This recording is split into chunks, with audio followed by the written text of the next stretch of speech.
कुछ दिनों पहले कई राज्यों में उपचुनाव हुए और आने वाले समय में 5 राज्यों में विधानसभा चुनाव होने वाला है।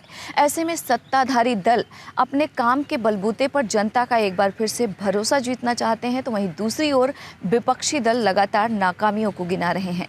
इन्हीं तमाम मुद्दों पर बातचीत करने के लिए आज हमारे साथ मौजूद हैं अटल जी और मोदी जी के चहेते बीजेपी के वरिष्ठ नेता और केंद्रीय राज्य मंत्री प्रहलाद सिंह पटेल। जनतंत्र टीवी में आपका स्वागत है। हम लोगों ने अपने बड़ों से सुना है कि पानी पिलाने से पुण्य मिलता है।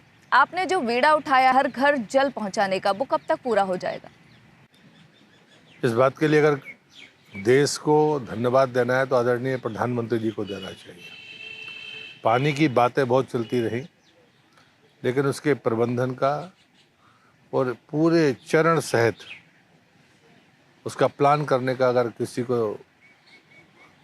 का दायित्व जिसने पूरा किया तो वो आदरणीय प्रधानमंत्री है।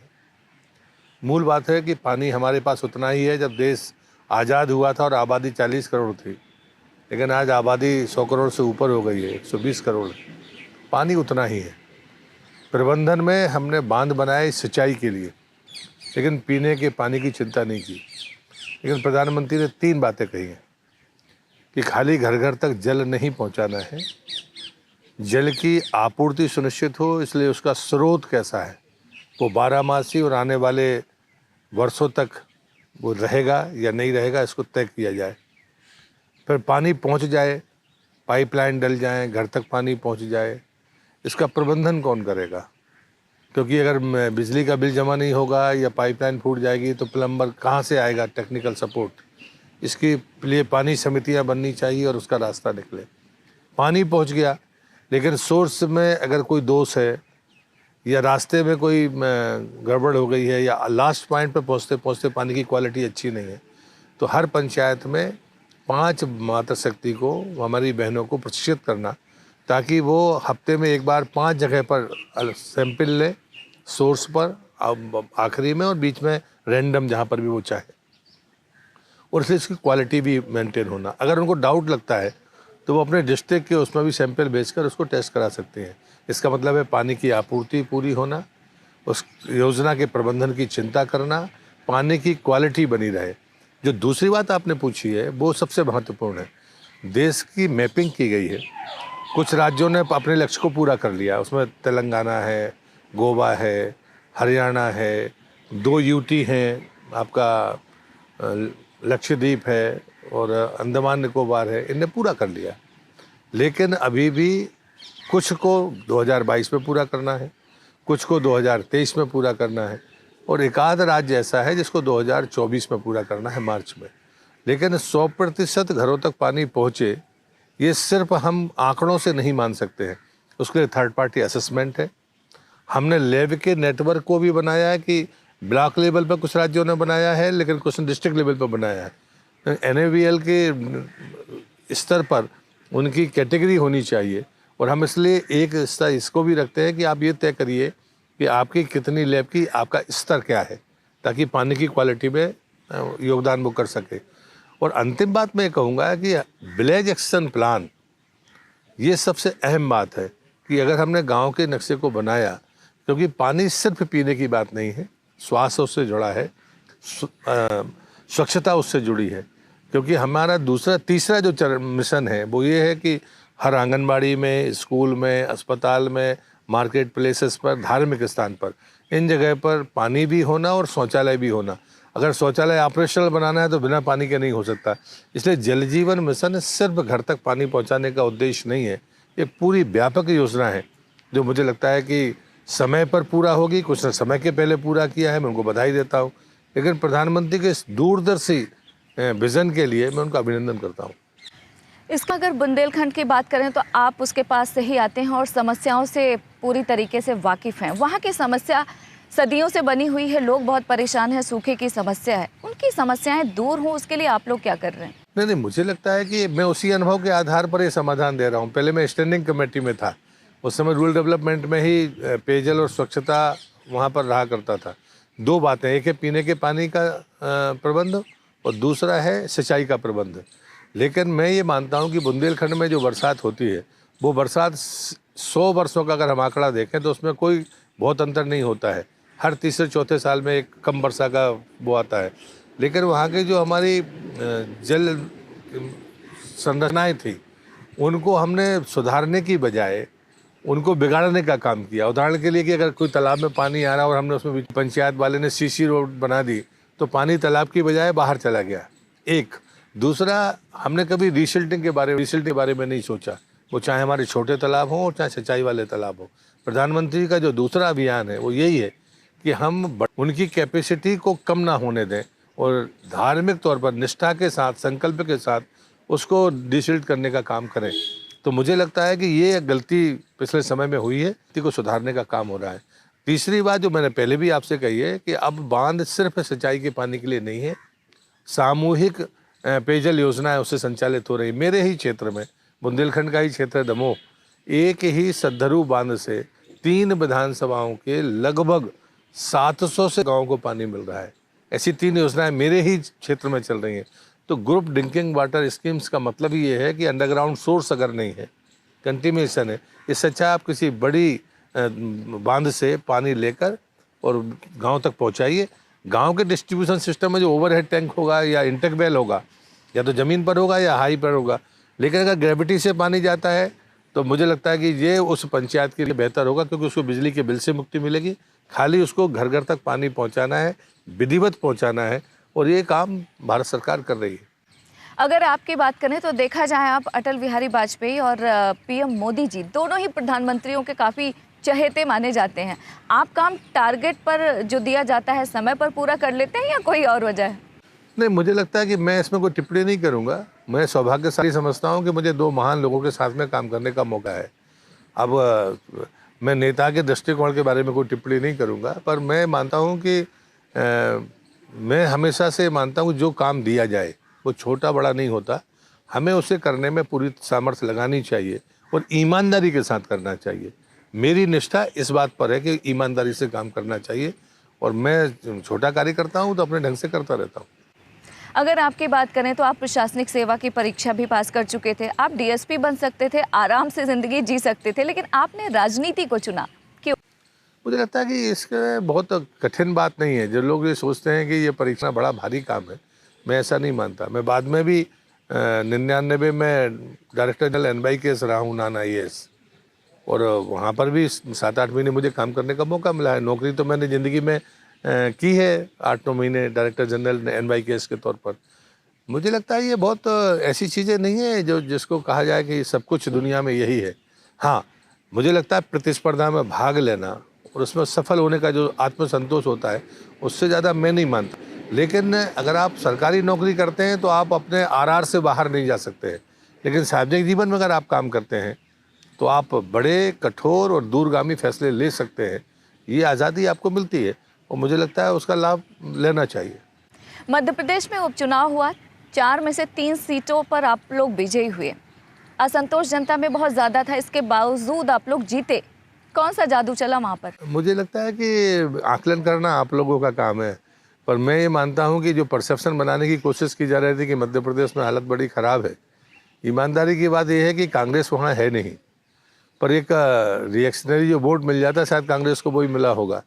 अन्यथा कांग्रेस जैसी पार्टी मध्य प्रदेश में कभी बूथ स्तर पर बहुत ताकत के साथ नहीं है, लेकिन ये सच है कि मध्य प्रदेश सरकार ने बेहतर काम किया और मोदी जी के नाम की चर्चा, ऐसा कोई चुनाव नहीं हुआ जहाँ केंद्र सरकार की या मोदी जी की चर्चा ना हो, और इसका लाभ मिलना ही था। इसलिए लोकसभा जीतना ही थी, दो विधानसभाएं हमने जीती हैं, वो अच्छे परिणाम और अच्छे संकेत है। ये आप भी जानते हैं कि देश में जो दलित हैं, पिछड़ा वर्ग है, हमेशा से ही इनको तमाम राजनीतियों ने वोट बैंक के तौर पर इस्तेमाल किया है। उनके सशक्तिकरण के लिए उस तरीके से काम नहीं हुआ जैसा कि होना चाहिए था। आप लोग क्या कर रहे हैं? भारतीय जनता पार्टी में ये बात लागू नहीं होती, क्योंकि भारतीय जनता पार्टी ने जो नेतृत्व दिया है देश के भीतर, वो अधिकांश पिछड़ों का, और जिनकी बात आप कर रहे हैं कि जनजाति और अनुसूचित जनजाति या अनुसूचित जाति के लोगों का एक नेतृत्व बनाने का काम या उनको आगे बढ़ाने का काम हमेशा से भारतीय जनता पार्टी ने किया है। हम मुख्यमंत्री के तौर पर देख लें या बाकी जगह पर भी देख लें, एकमात्र भारतीय जनता पार्टी है जो कह सकती है कि उसने जो था उसको लीडरशिप दी है। आप झारखंड देखिए, मध्य प्रदेश देखिए, उत्तर प्रदेश देखिए या हरियाणा देखिए, कहीं पर भी ऐसा कभी डिस्क्रिमिनेशन इस आधार पर पार्टी करती नहीं है। भारतीय जनता पार्टी ने सर्वांगीण नेतृत्व, सब तरफ नेतृत्व पैदा हो और कुशल नेतृत्व को और उसका उदाहरण है, चाहे शिवराज जी हो, उमा जी हो, कल्याण सिंह जी हो, अर्जुन मुंडा हो, मैं खट्टर जी हो, कोई 10 नाम गिना सकता हूँ। अगर आज की तारीख में किसानों की बात करें तो उनके सामने दो बड़ी समस्याएं हैं। पहली, खाद की कमी को लेकर, और दूसरा, जो पेट्रोल की कीमतों में इजाफा हो रहा है। क्या आपको लगता है थोड़ी सी उनको और भी रियायत मिलने की ज़रूरत है, खासतौर पे डीजल में, ताकि वो टैक्स जो ज़्यादा चुकाना पड़ता है उसमें थोड़ी कमी हो, ताकि वो आराम से अपनी खेती कर सकें? मुझे लगता है कि मीडिया हो या पॉलिटिशियंस हो या बाकी आम आदमी हो, हम सबको एक बात जरूर ध्यान में रखनी होगी कि आज देश किन बातों को लेकर चिंतित है। ये परेशानियां हैं जिनको लोग बता रहे हैं, वो है डीएपी खाद और डीजल पेट्रोल की। जो चीज़ें आयात होती हैं, हम वही हमारे सामने आज संकट बनकर सामने आ रही हैं। प्रधानमंत्री ने ये बात 5-6 साल पहले कही थी कि हमको आत्मनिर्भरता की तरफ आगे बढ़ना होगा। मैं मानता हूँ कि यही एक फेज़ है जिस पर हम इन समस्याओं का स्थायी समाधान ले सकते हैं। डीजल पेट्रोल की खपत को कम करने का मतलब है कि हम उपयोग कम कर दें। ये बात प्रधानमंत्री ने कही है। गडकरी जी ने कहा था कि भाई आप इलेक्ट्रिक के वाहनों को लेकर आइए, अन्यथा हम बंद करेंगे, और कुछ सख्ती वाले प्रयोग किए भी गए हैं, और जो मुझे लगता है देश के लोगों को मानना होगा। अब मार्केटिंग करने वाले या बाकी लोगों के बारे में उनकी राय अलग हो सकती है। अगर हमारा आश्रय डीजल पेट्रोल पर कम होता जाएगा तो मैं समझता हूँ इस समस्या की चिंता स्थायी तौर पर कम होगी, और वो सौर ऊर्जा के माध्यम से हो या बिजली के वाहनों की दृष्टि से हो, हम उसका रास्ता निकालने की तरफ तेज़ी के साथ आगे बढ़ रहे हैं, और मुझे लगता है ये फेज़ ख़त्म होगा। दूसरी बात आती है खाद को लेकर। एक यूरिया के समय एक संकट पैदा हुआ था, वो प्रधानमंत्री मोदी जी ने नीम कोटेड करके एक झटके में ठीक कर दिया। इस बार भी ये बात चल रही थी कि बड़ा भीषण वो होगा। मुझे लगता है अभी भी विकल्प हैं डीएपी के। दुर्भाग्य ये है कि हम जो राजनीतिक हमारे विरोधी हैं वो दुष्प्रचार में ज़्यादा विश्वास करते हैं। 2 विकल्प हैं जो भारत में बनने वाले डीएपी के खाद के हैं, उनका प्रचार प्रसार नहीं होने देना, उसकी तरफ लोगों को ना वो करना, ये कारण है जिस कारण से हल्की फुल्की कहीं कठिनाइयाँ दिखती हैं। मेरे यहाँ बुंदेलखंड जैसे क्षेत्र में कहीं कोई समस्या नहीं है, या मध्य प्रदेश में नहीं है, या बाकी जगह पर भी।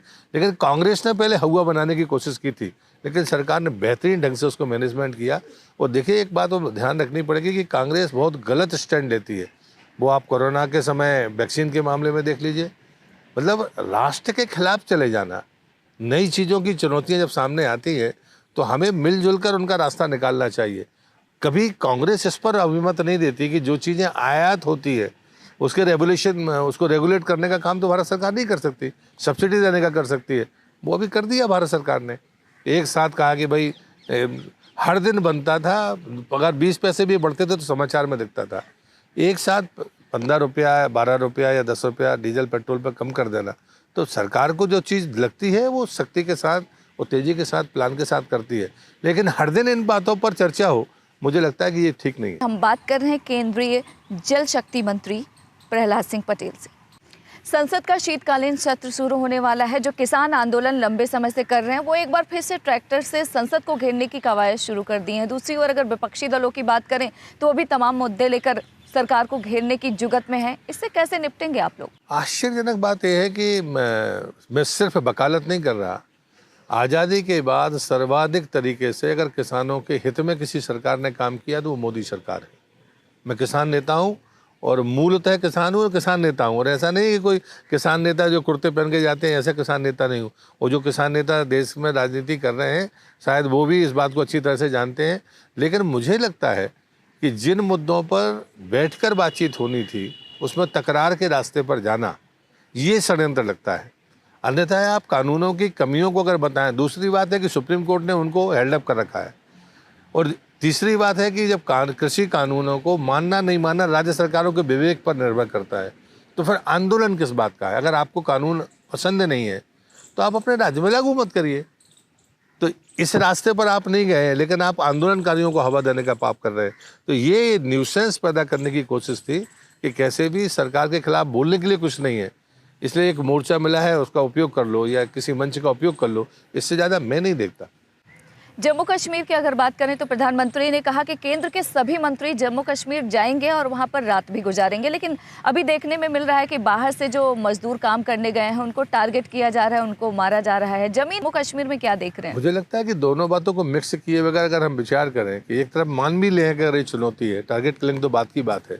मैं खुद गांधरबल और श्रीनगर गया था, जन्माष्टमी के दिन श्रीनगर में था, गांधरबल गया था, तब तो टारगेट किलिंग नहीं थी। लेकिन केंद्र का मंत्री खुले आम जाकर आम आदमी के बीच में मिले, उनसे बैठे, संवाद करे। ये कश्मीर की धरती पर कभी लोगों को लगता था आज से 10 साल पहले कि ये हो सकता है, या 2 साल पहले कि कभी हो सकता है? ये धारा 370 हटने के बाद प्रधानमंत्री जी ने ये नहीं कहा कि आप विश्राम करने के लिए जाइए। उन्होंने कहा कि जाइए, और एक मंत्री है तो आप अपने विभाग भर की बात नहीं करेंगे, बाकी चीज़ें भी वहाँ पर देखेंगे। और वो परिणाम आज दिख रहे हैं कि आप वहाँ पर, मैं तो कहूँगा मीडिया से कि एक बार जाइए। पहले वो कहते थे कि मीडिया को नहीं जाने दे रहे, अब तो खुली आज़ादी, अब तो किसी को कोई रोक नहीं रहा है। अगर आप वहाँ के यूथ से बात करेंगे तो वो आतंकवाद की बात नहीं करता, रोजगार की बात करता है। उससे पूछा जाए तो वो कहता है कि साहब हमारे यहाँ कॉलेज में IT का वो नहीं है, आप तो वो दीजिए हमको, बच्चियाँ कहती हैं। मुझे लगता है ये बड़ी चीज़ है।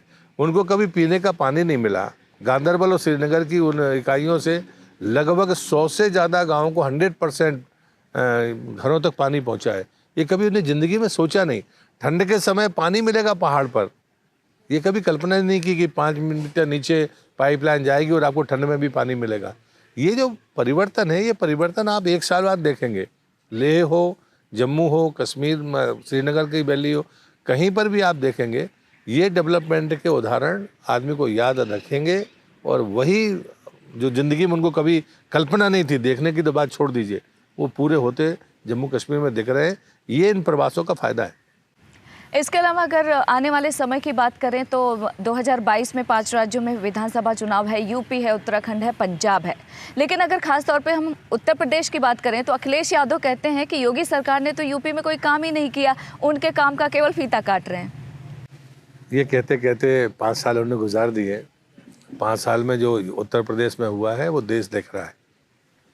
ईमानदारी, एक समर्थ नेतृत्व, कानून व्यवस्था की मुस्तैदी और डेवलपमेंट का प्लान, चारों तरफ एक सी रफ्तार के साथ में काम चल रहा है। और इसी का परिणाम है कि समाजवादी पार्टी के नेता जो जातिवादी राजनीति करते हैं वो भी बड़ा आंदोलन नहीं खड़ा कर पाए।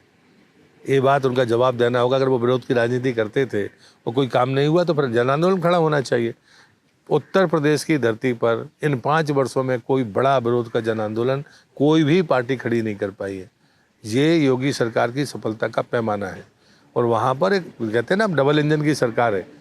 मोदी जी और योगी जी के नेतृत्व में हमारा कार्यकर्ता और वहाँ की जनता, मैं दावे के साथ कहता हूँ, वहाँ आशीर्वाद देगी और ज़बरदस्त आशीर्वाद देगी। जिस तरीके से यूपी में प्रियंका गांधी वाड्रा सक्रिय हैं, क्या आप बीजेपी के लिए कोई खतरा मानते हैं? कांग्रेस की मूल नीति रही है फूट डालो राज करो। दूसरी नीति रही है हिंदुओं को अपमानित करो।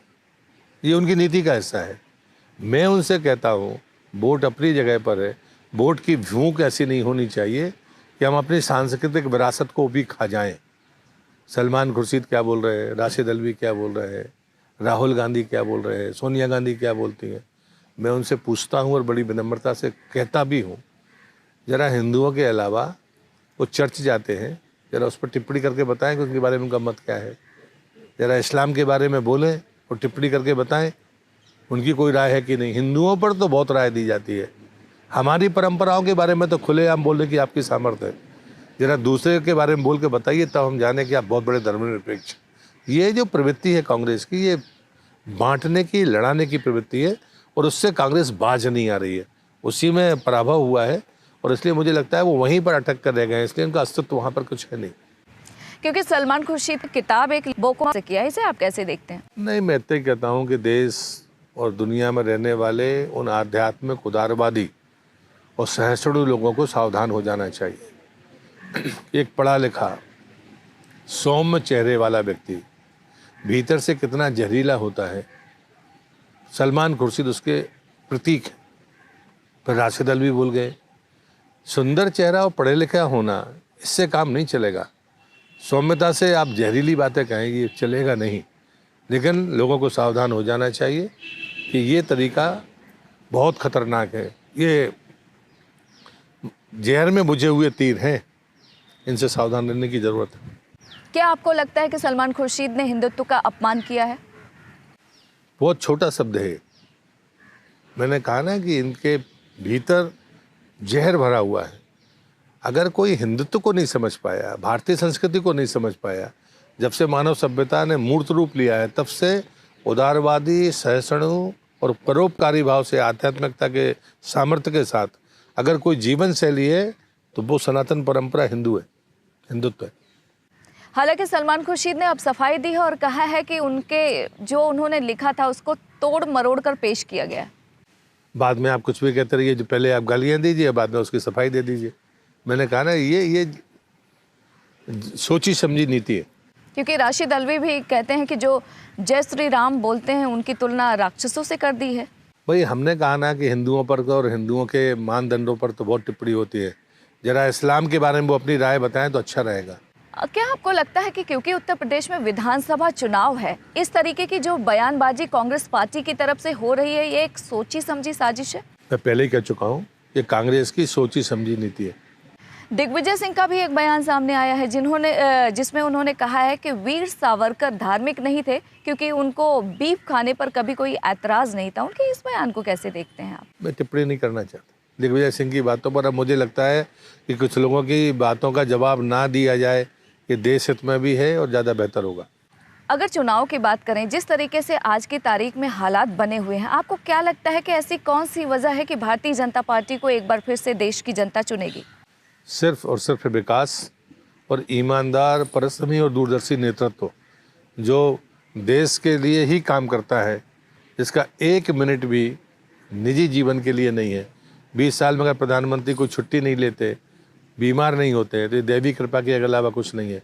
जो सिर्फ और सिर्फ देश के लिए काम करे, वो नेतृत्व, दूरदर्शी नेतृत्व और विकास उसके साथ चले, ये मुझे लगता है कि देश के लिए दुनिया में जिस प्रकार से भारत की प्रतिष्ठा ऊपर गई है, ये हमारा आधार है। अगर कोरोना संकट की बात करें तो कोरोना काल में कितना नुकसान हुआ सभी जानते हैं। उस नुकसान की भरपाई या फिर जो मंत्रालय के काम हैं वो तेजी के साथ हों, उसके लिए क्या कोई डेडलाइन केंद्र सरकार की तरफ से फिक्स की गई है? लगातार सरकार जब कोरोना का काल था तब भी काम कर रही थी, आज भी तेज गति से काम कर रही है। पहले वर्चुअल हम होकर काम कर रहे थे और परिणाम दे रहे थे, अब फिजिकली हम सारे अभियानों को तेजी के साथ कर रहे हैं।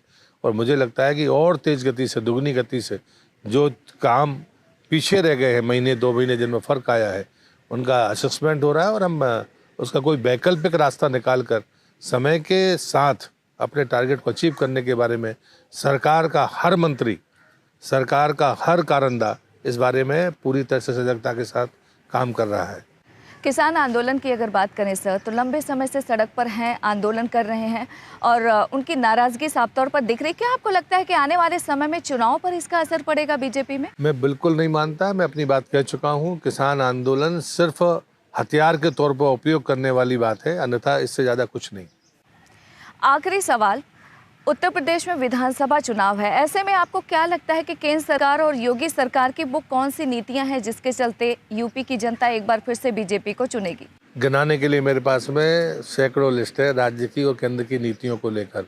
किसान की, आम आदमी की, दिव्यांगों की, विकास की, राष्ट्रीय स्तर की, अंतर्राष्ट्रीय स्तर की, शिक्षा की, प्रशिक्षण की, जितनी बातें हो सकती हैं।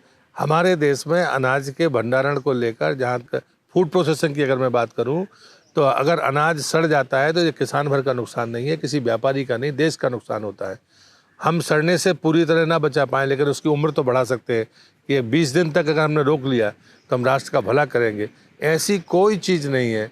हर घर तक पानी पहुंचाना, बिजली पहुंचाना, हर घर व्यक्ति के पास मकान होना, आज़ादी के 75 वर्ष में अमृत महोत्सव मनाकर आम हर परिवार को एक वो स्तर देना, वो गर्व के साथ कह सके कि आज़ादी के 75वें वर्ष में मेरे पास घर है, बिजली है, पानी है, स्वास्थ्य की सुविधा है, गैस का कनेक्शन है और स्वच्छता के तमाम साधन है और मैं एक जिम्मेदार नागरिक की तरह काम करूंगा।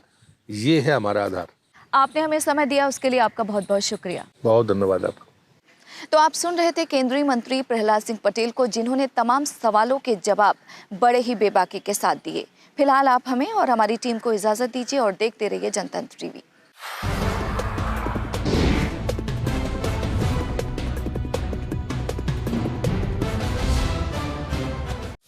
खबरों के निष्पक्ष विश्लेषण के लिए सब्सक्राइब करें Janatantra TV and press the bell icon. Never miss any update.